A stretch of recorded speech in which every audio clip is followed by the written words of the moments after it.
Hello again, and welcome to Kabbalah Revealed. I'm Tony Kozenek. In this lesson, we're going to look at the four levels that exist in nature: the inanimate, vegetative, animate, and human. Now, we're familiar with these when we look at life on Earth through the five senses. But because reality is constructed in the form of root and branch, that is, because there's a causal level of force that's hidden from those senses, what we are able to see and sense is only the result of that force. So these four levels of existence we observe here are branches of four levels of this hidden upper force. We see them, but do we really understand anything about them? Let's take a look at them. In the physical world, these four parts of reality are distributed in terms of their quantity in a pyramid. At the bottom of this pyramid is the greatest quantity, and that's the still level. Now, what we're really measuring here, according to the Kabbalists, is not simply a conglomeration of matter, but a particular quality on the root level that manifests itself on the branch level in the way that we can sort of understand it. And the quality that we are looking at is the will to receive.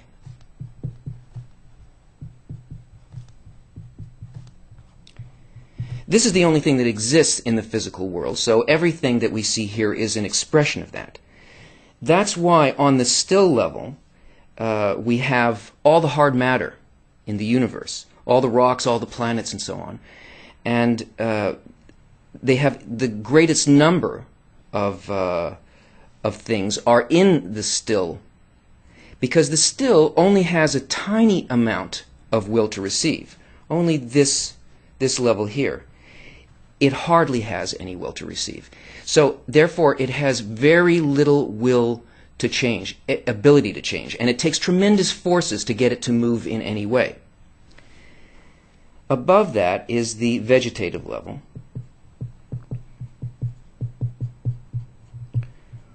All of the organic plant matter. Now, this level of will to receive is so much greater than the still level, dimensionally greater, that a single plant, a single flower, incorporates more will to receive than all of the still level. And because it has this extra dimension of the desire to receive, it also has the ability to grow. It can make a determination between what's good for it and what's bad for it, and it grows in a very limited way towards the sun, and taking certain elements from the earth and so on. It's a simple form of life. Above that we have the animate level. Now, the animate level has one animal, say a fly, has more will to receive than all of the still and vegetative levels combined. And because of that, it develops its own individuality. It seeks out its good, and it chooses between good and bad for its well-being on an individual basis. Above that, we have the human level. Now, this level incorporates more will to receive than all of the levels below it. They're all incorporated in it. And on this level, we have something called mind and heart. And these elements allow us to experience, not like an animal that only sees the present, but to be able to use our mind and our heart to compensate for those things that are not present before us. And this grows our will to receive to a tremendous level. So here, this level actually incorporates all levels below it and affects all levels below it. So the inner life of the human level is really what makes for the conditions of everything else in the universe, because it's all really part of the human. When the human will to receive develops to its maximum, it reaches a level we call speaking, or what you could call a Kabbalist.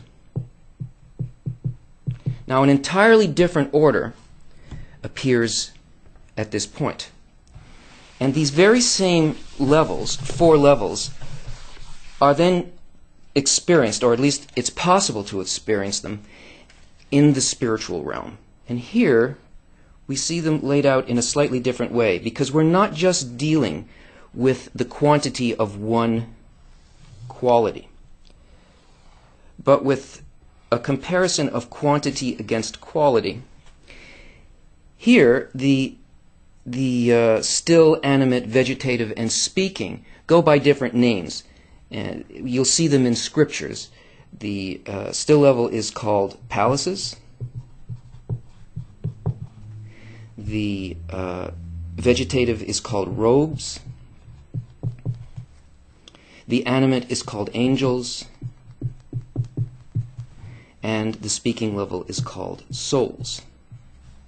And they're made up of a ratio of 2 qualities: the will to receive and the will to bestow.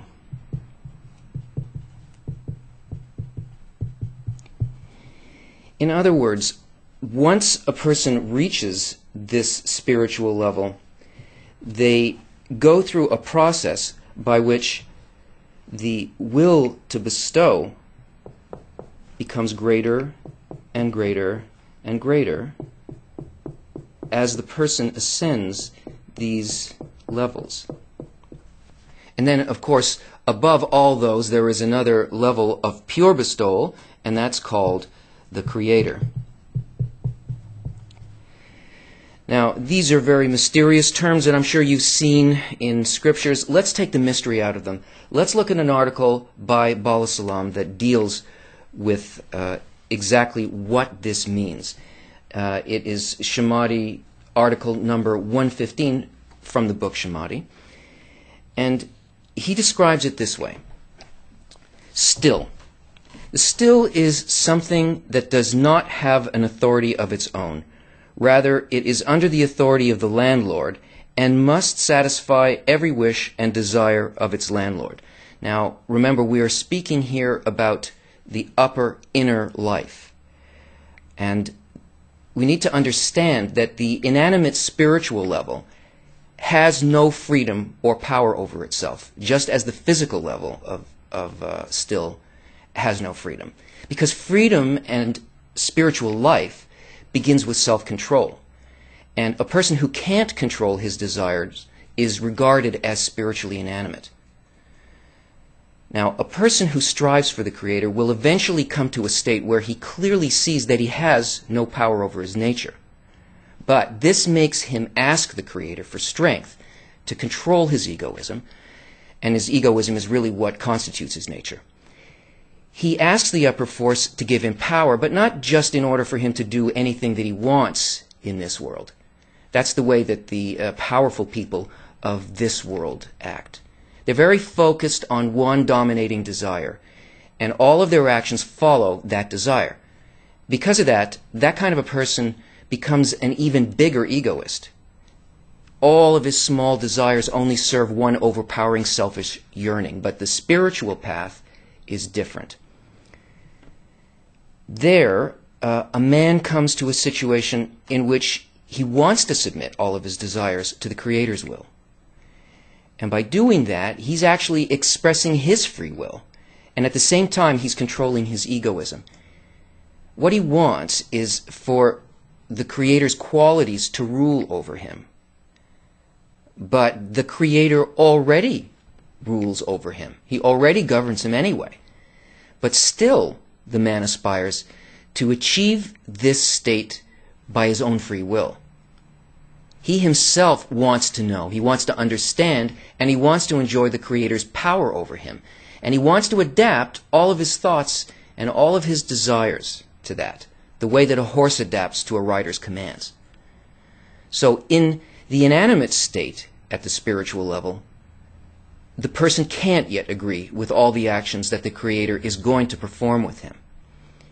But he has reached a stage where he already feels the need in himself to fulfill all of the Master's desires. So, Baal Salam continues. Hence, when the Creator created creation for His glory, it is written, every one that is called by my name and whom I have created for my glory. And it means that He created creation for His own needs. The nature of the landlord is imprinted in the creatures, meaning that all the creatures cannot work for another but for themselves. So, since the Creator created all creatures for His own sake, His nature is imprinted in them. And this means that each created being also does everything for its own sake. Everything that's been created is really meant only for a single purpose. And that purpose is to submit all of these little desires to the ultimate and the most satisfying one. That's why we see this scale of growing desire in the levels in creation. Man begins to feel and to understand this, and he now knows that the master's properties are totally different from his own, and that there's nothing he can do about it. So, that is the still level. There's nothing he can do about it. But Baal Salam continues. The vegetative is that which already has its own authority to some extent. It can do something that is contrary to the opinion of the landlord, meaning that it can already do things not for itself, but to bestow. And this is already the opposite of what exists in the will of the landlord, which he had imprinted in the lower ones to work only with the will to receive for themselves. Yet, as we can see in corporal flora, even though they are mobile and they expand in width and length, still all the plants have a single property. In other words, there's not a single plant that can go against the method of all of the plants, but they must adhere to the rules of flora, and they're incapable of doing anything against the mind of their contemporaries. Thus, they have no life of their own, but they're parts of the life of all flora, meaning that all of the plants have a single form of life, and all of the plants are like a single creature, and the plants are specific organs of that creature. So all plants exist in the same way, as if they're all parts of the same plant. They start growing, and they wither, and they die at the same fixed time of the year, and everything's pre-programmed, and nothing depends on what they do. They develop and grow regardless of their will. And Baal Salam says, similarly, in spirituality, there are people that have already acquired the force to overcome their will to receive to some degree, but are confined to the environment. They cannot do the opposite of the environment that they live in, yet they do the opposite of what their will to receive wants. This means that they already work with the will to bestow. So it's the same in the spiritual. Those who have too little power to overcome their will to receive completely are enslaved by their society. They can't understand its influence, and they can't work outside of it, but they're attempting to oppose their will to receive internally, meaning that they already are working with their desire to bestow, and these people are free inside, but they're completely dependent on their society, just like the vegetative level of plants are. The vegetative contains some manifestation of an independent desire. It can defy the master's will. And what he means by the master's will is the dictates of the will to receive, the domination of the ego. This kind of a person can work to a certain degree against what the ego tells them to do, because they've acquired a tool at this level, a screen, an inner force, and they now can work with desires. And the way that they work with the desires is that this person opposes the master's desire, which is his own nature, and that's the nature that the Creator gave him, his egoism. At this point, he already perceives that his nature does emanate directly from the Creator, but now he disagrees with his own inner quality, and he wants to influence it with an opposite attitude. So at the vegetative level, a person can already give instead of just doing things for their own sake. And this is what contradicts the will of the master.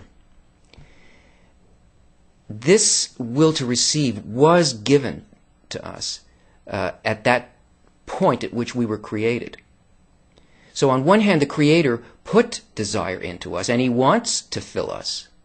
And on the other hand, He wants us to acquire His property of bestowal. So really, both of these desires belong to the Creator. Even though we are immersed in egotistical desire, at the same time, we're included in the Creator's original desire. And conversely, when we eventually acquire altruistic desire, we will still remain inside the Creator's will. And that's because there is nothing but the Creator's will. His power over us. That's the meaning of there's none else besides Him. But a person can choose which power, which force he's going to submit to. I mean, which aspect of the Creator's desire is going to influence him. He can choose one of the two. So why don't we then feel these two desires equally? In higher reality, when we enter the spiritual world and we begin ascending, we ascend in the middle line, so that these two choices, whether to be under the power of egoism or under the power of altruism, at that point they're perceived by us as equivalent. And this state is referred to as klipat noga, which is between bestowal and reception. Sometimes we belong to one, and sometimes we belong to the other. And that really is what man is like. So what he needs to do is to place himself in a neutral position between the properties of bestowal and reception. And when he reaches that state of neutrality, then he becomes free to make his own decisions. That's what we call freedom. Bala Salam continues, animate. We see that each animal has its own characteristic. They are not confined to the environment, but each of them has its own sensation and characteristic. They can certainly operate against the will of the landlord, meaning they can work in bestowal and are also not confined to the environment, but their own life. Their vitality does not depend on their friend's life. Each animate creature is special in its own way. It's not enslaved by the environment, and it has its own properties and its own feelings. In the physical world, we see that every animal can move freely and independently of the others, but they still submit to the laws that are common to their species. And so you see a lot of species breed and hibernate at the same fixed periods of time. So likewise, in the spiritual, each on the animate level has its own sensations and its own properties. He's not enslaved by society anymore.